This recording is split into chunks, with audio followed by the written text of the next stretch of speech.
So when I moved out on my own, I was really bad at doing dishes. And in fact, I was bad at doing dishes when I lived at home. And so this is what I typically did because I really hated doing dishes. I wouldn't do them. And I would wait so long that after a while, my mom would just do them. Kind of like my room. Like, she couldn't stand a dirty room. And I wasn't like gross, but just like comfortable, like not picking up my stuff. So after a while, she would just do it. Or I would get my younger brother to do it because I just manipulated him. But what I found out when I moved out was that I didn't have that comfort. I didn't have that backup. I didn't have somebody to pick up my slack. And then I realized how important clean dishes were when it was time to eat. So I learned to do dishes. The past few weeks we've talked about the importance of being with God. And last week we took some time out to be quiet. For some people that was hard, some people that was awesome, some people it was difficult, some people, it was natural. And we got to practice that together. So for some of us, or for some people that you know, just like the dishes, the church is just not at the top of some people's priority list. Church sounds good, and we probably could all agree that we should be here. But what happens when life gets busy? Homework piles up to the ceiling, events, tournaments, band stuff, parties. What happens when life gets hard? Had a bad breakup with your boyfriend or your girlfriend. You fought with a sibling or a parent. You didn't get into the college that you wanted to. What happens when life gets messy? You made a mistake and now you feel guilty and you hide from God. When these things happen, one of two things happen. You stop showing up physically, so you avoid church, youth group, Sunday morning altogether, church people, avoid them altogether. Or you stop showing up mentally. You check out, you zoned out, you're on your phone, your arms across, you're in the back, not paying attention. So you're here physically, but your mind is somewhere else. When these things happen, when life happens, the first thing that people forget about or dismiss is church. The first thing that they discount is fellowship. We focus more on the problem and the situation, or it doesn't necessarily have to be a bad thing, but we focus on other things before we focus on God.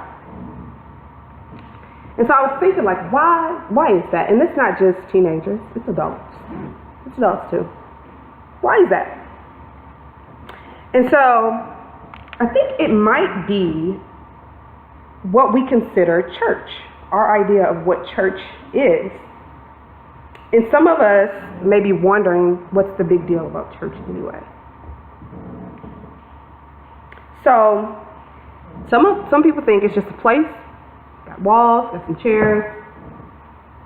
Some people feel like it's just a program. 532 is just a program.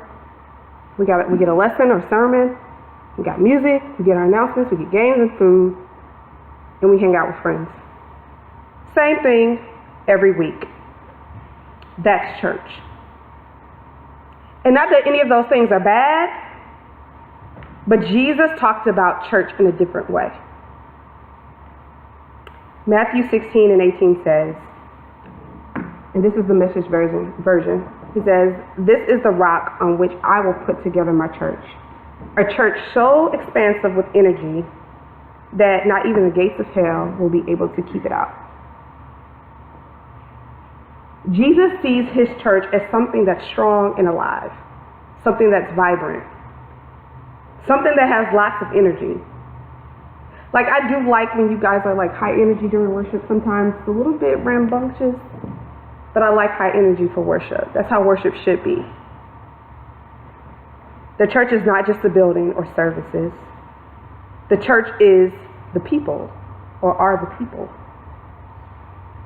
The church is inside of you, so technically we take the church wherever we go. You represent the church when you're at school.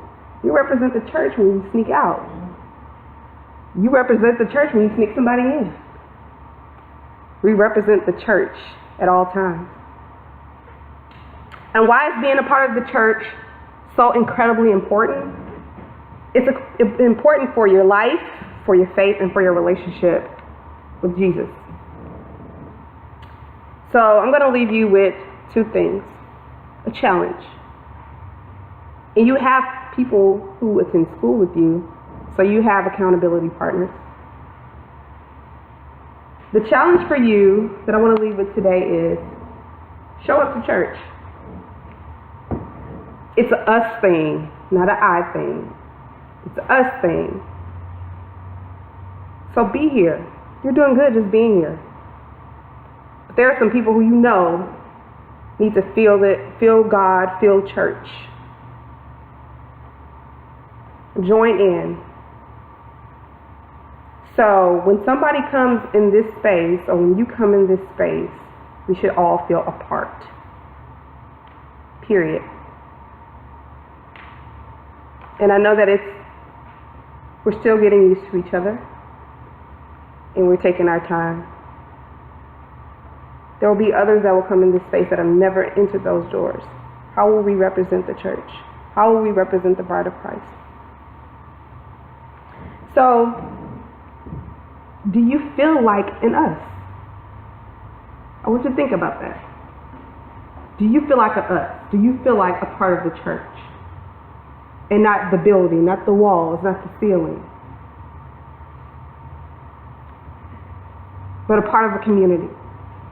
Honestly, the church was intended to be a place of love, excitement, generosity, hope, and much more. The word says that not even hell can penetrate. So not even negativity or destruction can penetrate the church. That means you, not this building. Be the church. So we have a few extra minutes. I didn't think we were going to have this much time, but we're kind of randomly calling people. It's okay.